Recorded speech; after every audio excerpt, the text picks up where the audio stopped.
Okay, so let's say we have two inequalities, not two equations, but two inequalities, and this will be important. If you don't recognize it's an inequality, less than's and greater than signs, you might try to be looking to see where the lines intersect. But we're not doing that here like we did yesterday. You still want to go through and graph it. Do the slope, do the y-intercept. Okay, it's at 3. Got to go up to right 1 or down to left 1 a few times. Is this solid or dotted? Solid. Shaded up or shaded down?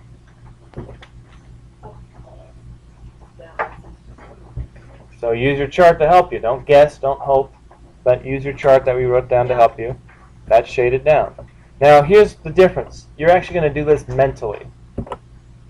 That's a mental shade. You're not actually going to physically on your paper shade it yet. But you're going to kind of know already in the back of your mind, okay, this is shaded below. Then you're going to take your other inequality, and some of these you'll have to solve for y. Go ahead and graph that. Is that solid or dotted? Dotted, shaded up or shaded down? Shaded up. And your answer, kind of like with the equations, it was where the lines intersected. Your answer for system of inequalities is where the shading intersects. Okay?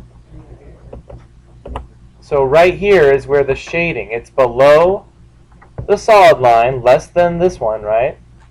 It's below that line, but above the dotted line. So that's the only, that dark region is the only part that you'll actually shade. The lighter part is just a mental, like, it's everything above the dotted, everything below the solid. But this is where you'll actually shade. Now, before you actually shade, you're going to test the point. What's a really good point to test? Yeah, 0, 0 is inside there. So if you can plug it in, is 0 less than or equal to 3? Yeah. Is 0 greater than -2? Yes. So I know for sure I've shaded the right region. There's always going to be almost always going to be 4 different regions. If I plugged in something above over here in the upper left of the graph, only one of them would be true. If I plugged in one of these, only one of them would be true. If I plugged in these down here, they'd both be false. 0 would be true. Okay. So why are all these shaded? Because any of those points, if you plug them in, the one single point into both of them, both will come out to be true. All right? And you might have to, solve both for y like this. Be careful because anytime you divide by a negative, like right here, divide by a -1. Okay? You'll have to switch the sign. So often will be the case, you guys come back, you work on this tonight, you come back, you'll have all the slopes and y-intercepts. We've been doing all this work on the left and right. We've been doing this for over a month now. So I speed through it because I trust we've been doing it. We've had 2 tests and 3 quizzes on this already. So we're focusing more on the shading. Okay. So I know that this dark region here is what should be shaded. But before you shade it, check. But first off, when you plug in 0, 0, it's not in the right area. It's not in the dark region. Plug in 0, 0, what happens? 0, is 0 less than 5? That's true. Is 0 is 0 greater than 4? No. So you see how it's lightly shaded here. It means it's true for one, but not both. So the only part you want shaded is where it's true for both of them. If I plug in something at the top here, that would be false for both. Let's be 1 and 1. Let's be 1 and 1. This is the only region where everything will be true. And don't plug in something that's on the actual line. Plug in something that's in the space. You don't want to use something that's actually on that line. Well, it might be convenient because your number might be good, but pick an easy point with a 0. I would plug in right here 2. I plug in 2, 0. It's 2 less than 5, yes. 3 times 2 is 6. Is 6 greater than or equal to 4? True. Yeah, so it's true for both. So again, you have 4 regions. 1, 2, 3, 4. Only one of them, both of them will be true.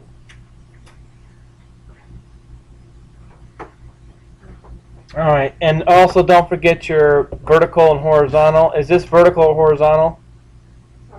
That's horizontal. And this is vertical. So yeah,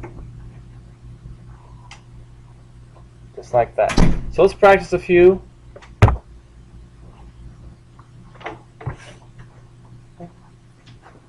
Go ahead and graph y is greater than or equal to negative 2. Is that vertical or horizontal?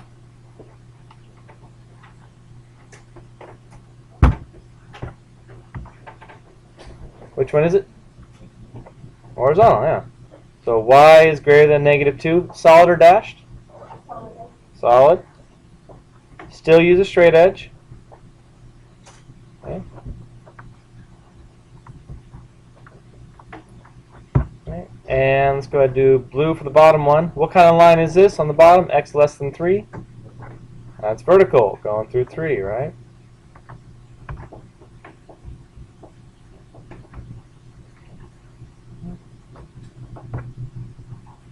Okay.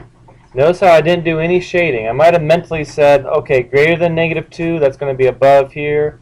Less than 3, I can say where I think it is, but I'm not shading anything yet. Okay, go ahead, let's see here. Let's call this one 1, this is region 2, 3, and this is 4. Which region has the y's that are greater than negative 2 and the x's are less than 3? Okay, if we're not sure, we can always do a check. Okay, so which one do you think? Okay, so if you want to check with 0, 0, it means you think this is the right region, 4. And when you plug in 0, 0, okay, y is 0 and x is 0, so is 0 greater than equal to negative 2? Yep, that's true. And is 0 less than or equal to 3? That's true. So they're both true, which means this is the right region.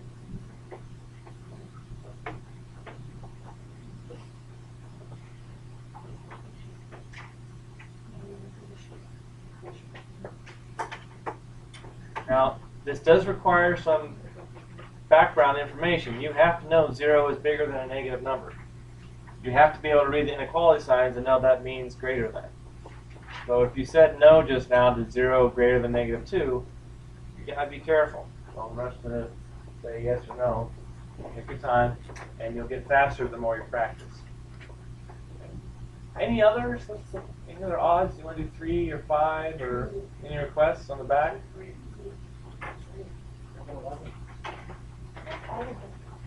Look at 11. Oh, what kind of lines are these? Solid and non-solid. Okay, but together, what kind of lines do they make? Parallel. Parallel. So again, you really want to see that from the very beginning.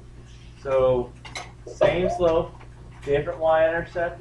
We already know there's a parallel. Let's go ahead and graph and show it parallel. Okay, so yeah, the top one is dotted. So I'm going to start at 5.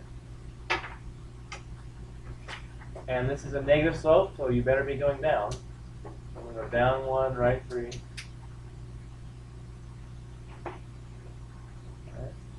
And I'll go up 1, left 3.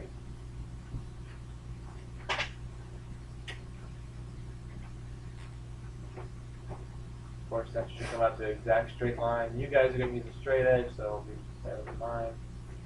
But yeah, right, that's fine. Is that shaded above or below? Below. But we're not going to shade yet. We're going to wait till we do the other one.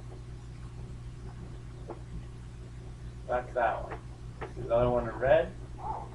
Start at negative 2. And same slope. So just as we expected from the very beginning, these are parallel.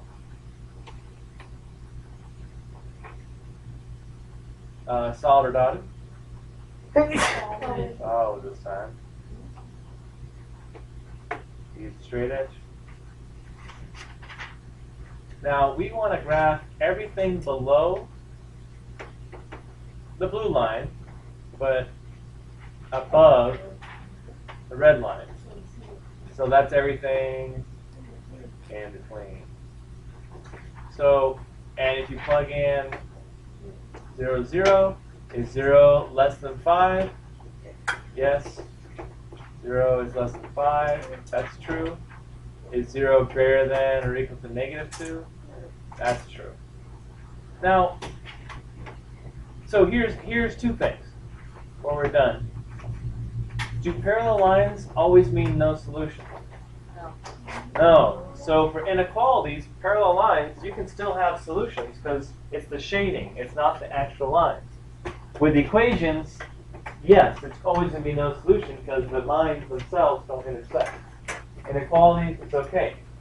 Can there still be no solution here? Can anybody see how this might be a no solution? What would I change? Yeah, if I change this to less than and this, if I just flip these, then I'd be going shading up here and shading down here, and the shadings would never overlap. So it's possible for parallel lines to have a solution or have no solution. It just depends on if the shading overlaps, not the line, but the shading. Okay, as I said yesterday, I will not be here tomorrow. You'll finish this and you'll get a review at the end of class. I want to do for homework tomorrow.